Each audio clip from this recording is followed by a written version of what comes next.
Ja esimesena ma kutsukski lavale siia LX partneri Martin Triipani, kes küsitleb kahte nohikut, kes on teinud suurepärase eellugemise, et meie kõik ei oleks pidanud neid 10 romaane taluma. Tiit Aleksejev, Kirjanike Liidu esimees, Peeter Helme, Eesti Kirjanike Liidu eestseisuse liige, romaanivõistluse korraldaja. Ja Martin Triipan, palun, tulge siia ja hakake intervjueerima teineteist.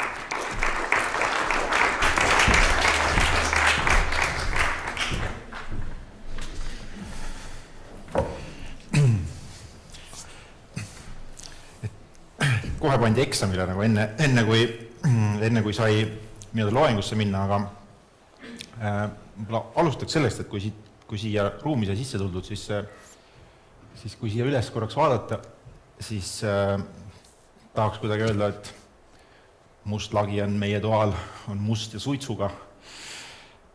Kui sellist klassikat tsiteerida, et võib-olla Tiit, et kas see, mida see sümboliseerib kirjanike jaoks, see must lagi siin sellise peo või sellise ürituse kohana, mida ta justkui peaks olema? Tere tulemast Kirjanike Liitu, tore on näha palju väärikaid inimesi ja lae kohta võib öelda seda, et ta küll omal ajal oli selline remondialane fopa, et ta mustaks tõmbus. Aga vahepeal olid ajad tõesti närvus, et praegu need nii halvad ei ole. Eesti kirjandus on tõusuteel, koostööpartneritel, nagu ka LX Raidla on siin oma osa ja romaanivõistlus edeneb hästi, nii et selle lae võiks nagu tagasi valgeks võõbata küll.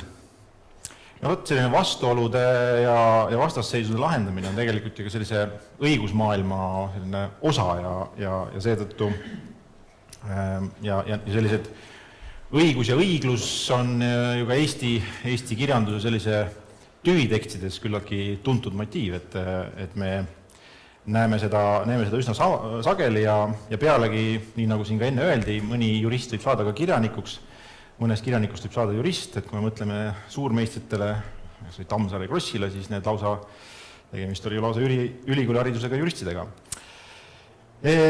Ja mõnikord ju ka kirjandus ja õigus vastanduvad, mõnikord ka vaieldakse selle üle, mis on üldse kirjandus, kui me mõtleme võib-olla mõnele käimasolevale protsessile praegu, mis ka Eesti kohtutes käimas on.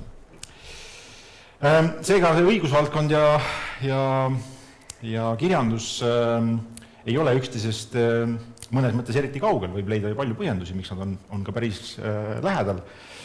Täna on meid siia toonud tõesti asjaolu, et LX Raidla advokaadibüroo koos Liviko ja Benosiliga on panustamas Eesti Kirjanike Liidu romaanivõistlust ja see tänane üritust võiks mõnes mõttes nimetada selliseks kokkuvõtteürituseks selles mõttes, et me järgnevate intervjuudega käigus ka kuuleme, mis juhtus aastal 2016 ja romaanivõistlusel ja mõnes mõttes selliseks hoo ülessaamise ürituseks või hoovõtu ürituseks, sest me räägime ka uuest aastast või käimasolevast aastast ja romaanivõistlused, mis on juba käivitunud.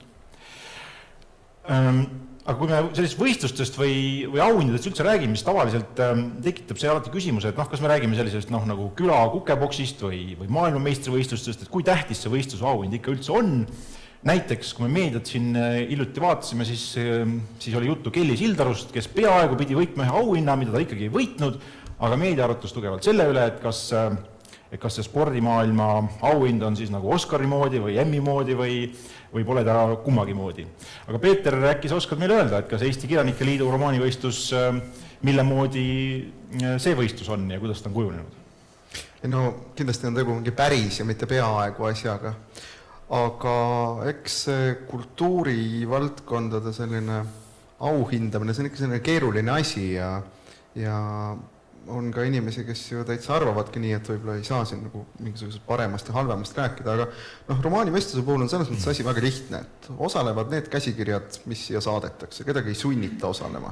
Me ei hinda juba ilmunud kirjandust, vaid me hindame käsikirju ja neid katsutaksegi hinnata just selle pilguga, et need on käsikirjad, et need ei ole veel valmis raamatud.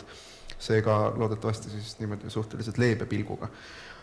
ja noh, võistlus on ta, ma arvan, et võistluse osalejate jaoks ei ole nagu probleem, et neid asju hakatakse reastama, sest kui nad ise tahavad võistelda, ise võtavad selle riski, siis need, kes kaotavad, on ühtlasi ka ise süüdi ja need, kes võidavad, on selle võistluse võitjad. Siin ei valita Eesti parimat romaani, siin valitakse parimat esitatud käsikirjadest.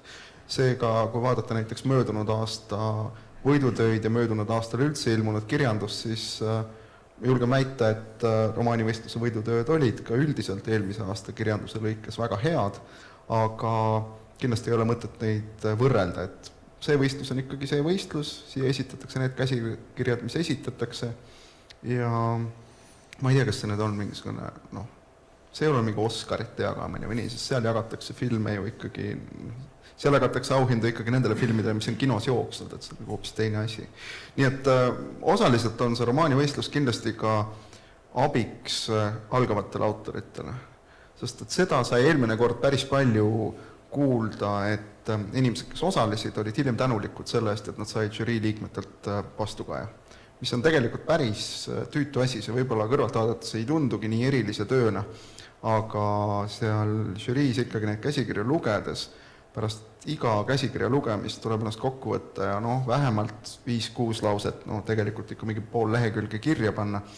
Ja kui seda teha juba 10., juba 15., juba 20. korda, siis see läheb ikka üsna nüriks, aga tegelikult see on kindlasti selline asi, millest on abi. Nii et on võistlus, aga ta on ikka hoopis teistmoodi võistlus, kui spordivõistlused on. Aga kuidas see nagu ajalooliselt on, et kas see on selline, saan aru, et te olete nüüd suure hooga peale hakanud, et kas meil on nagu see on selline täiesti uus Eesti kirjanduses või saite kuskilt inspiratsiooni sellest varasemast ajast, kuidas kirjanikke reastati ja kuidas kirjandus mõni neist ka selliseks, nagu ma enne ütlesin, tüvitekstiks sai? Esimest romaanivõistluseid on Eestis peetud väga ammust ajast, see on üsna selline Eesti värk. Ütleme nii, et see on mingi asi, mis sobib ühele väikesele keelele ja väikesesse kultuuri. Suurtes riikides ei ole sellistel asjadel mõtet erinevatel institutsionaalsetel põhjustel. Seal liigub käsikirju piisavalt, seal on piisavalt inimesi, kellel on aega tahtmist kirjutada. Meil on ikkagi vaja inimestele kuidagi pakkuda seda võimalust. Kahtlemata see rahaline aspekt on oluline. Inimene viitsib oma käsikirjaga tööd teha juhul, kui ta loodab, et see aeg, mille ta on sinna panustanud, kuidagi ära tasub ennast. Aga jah, et Eestis on tõesti 20. aastatest alates eri institutsioonid erinevaid romaanivõistluseid korraldanud, nii et loomulikult ehitub see kõik järjepidevuse peale. Konkreetselt see võistlus, mida me nagu taaselustasime, viimane korraldaja oli Eesti Romaaniühing, mis on nüüdseks oma olemasolu lõpetanud organisatsioon, mille liikmed olid kõik Kirjanike Liidu liikmed ja põhimõtteliselt me võtsime neilt selle teatepulga pärast paari aastast pausi üle. Täna, eelmise aasta võidutöödest me kuuleme täna ju veel, et aga ma arvan, et Eesti Kirjanike Liidul on natukene laiemale avalikkusele paotada ust või akent, kuidas seda nüüd öeldagi, milliseid tulemusi saame teha praeguse käimasoleva romaanivõistluse kohta, kuidas siis romaanivõistluse tervis on? Kokku laekus 67 käsikirja ja 67. käsikiri oli postitatud 27. jaanuaril Londonis, nii et tal läks kohale jõudmisega natukene rohkem aega, kui fail läbi elektroonilise ruumi lendab. See on ka nagu kuidagi sümboolne, et tõesti need käsikirju on tulnud maailma eri paigust ja ega me seda suurt pilti või detailset pilti veel ju ei tea, aga mis nagu silma torkab, et käsikirjad on mahukad, et 200 000 tähemärki on pigem selline lähtepunkt või tõesti miinimumnõue ja huvitav on ka see, et kui ma mõtlen nagu romaanivõistluse ajaloo peale, et võib-olla kuulsaim nimi, kes sealt esile kerkis, oli Karl Ristikivi, kes kirjutas ikkagi väga üldajaloollistel teemadel ja tundub, et nende käsikirjade hulgas on ajaloolisi romaane päris palju ja ajaloolisi romaane, mis siis saavad ainest mitte Eesti ajaloost, vaid maailma ajaloost laiemalt. Et see on nagu selline tore kokkulangevus. Kas mingi trend ka on, et kuhu me liigume, et kui me vaatame eelmist aastat, et ma mõtlen žanri mõttes, et kas siis on nagu kuidagi rohkem ulmet või rohkem rahvusromantikat, sellist hellepikkelikku kriitikat ühiskonna suhtes, mis nagu kirjutavate inimeste seas moes on? See oli kuidagi nagu huvitav selline sotsiaalne läbilõige või ühel hetkel ma hakkasin nagu Eesti ühiskonda nägema natuke teise nurga alt. Eelmine aasta just nooremate autorite käsikirjadest tuli esile, et milline selline tühik on jäänud sellest, kui üks vanematest töötab Soomes. Et see Soome teema nagu jooksis hästi palju läbi just noorte autorite tekstidest. Küllaltki palju on ulmet ja siin me just Peetriga oleme arutanud, et on näha, et käsikirjad või kirjutamisstiil on mõjutatud arvutimängudest, et on detailsed, aga samas kuidagi teinekord lamedad maailmad, et palju karaktereid, aga need karakterid nagu ei arene. Aga samamoodi nii eelmine aasta kui ka siis sellel aastal torkab silma, et on lähiajalugu ja nüüd kuidagi siis on 50-ndad, 60-ndad nagu olnud huviorbiidis. Ja see on nagu laiem tendents, et samamoodi ju Eesti proosas Kai Aare leid, Linnade põletamine, Ilmar Taska, Pobeda 1946, et kuidagi toimub selline lähiajaloo üle kirjutamine, mitte ümberkirjutamine, aga siis uuesti läbikirjutamine. Ma saan aru, et täna on selliseks heaks tiiseriks, et kuna me kõike seda näha saame, et kuna on tulemused, kuna tulevad kaante vahele tekstid, on see täna juba nii-öelda, ma saan aru, et te olete kõik suure hooga loete neid käsikirju, aga kas valgus paistab? Kui žürii jõud ei rauge ja ma praegu ei näe põhjust, miks ta peaks raugema, siis mai alguseks peaks see pilt olema nagu selge ja koos. Küll ma lisan ainult korra veel, eelmine kord oli ka päris palju ulmekaid, ma arvan, selle üheks põhjuseks, miks suhteliselt palju on ulme ja fantaasiakirjandust, on selles, et seda laadi kirjandust kirjutavatel autoritel on suhteliselt vähe väljundit, seda peetakse üsna žanri kirjanduseks, selliseks niši asjaks, samal ajal ta on järjest tõusuteel, aga nendel autoritel on vähe kirjastusi, vähe kohti, kuhu pakkuda ja siis see võistlus on iseenesest üks hea koht, nii et võib-olla on ulme ja fantaasia romaanivõistlusel mingis mõttes nagu üleesindatud, kui võrreldes kogu Eesti kirjanduspildiga. Ma saan aru, et sel aastal, nagu me ettevalmistamise raames on sellest juttu olnud, et sel aastal on selline lisafookus, mis on seotud nende teoste tõlkimisega. Ja selles mõttes, mis ma omalt poolt, Eleks Raidla poolt ütlen, on see, et meil on hästi huvitav Kirjanike Liiduga seda koostööd teha, sest et Kirjanike Liidul on olnud selline ambitsioon selle heade tõlgetega ja heade teoste tõlgetega viia rohkem Eesti kirjandust nii-öelda laia maailma. See on, ütleme, Eesti ettevõtete edu ja üldine majanduselu edusse panustamine ja samuti ka selliste ekspordi ja investeeringute mõttes majanduselu panustamine on ju see, mida meie igapäevaselt teeme ja selles mõttes on väga huvitav projekt ja selles mõttes, et see on selline Eesti kirjanduse viimine maailma ka, mitte ainult siis nende uute autorite leidmine Eesti lugeja jaoks, et mis ambitsioon teil seal taga on lõpuks, et kuhuni Eesti Kirjanike Liit tahaks selle romaanivõistlusega jõuda?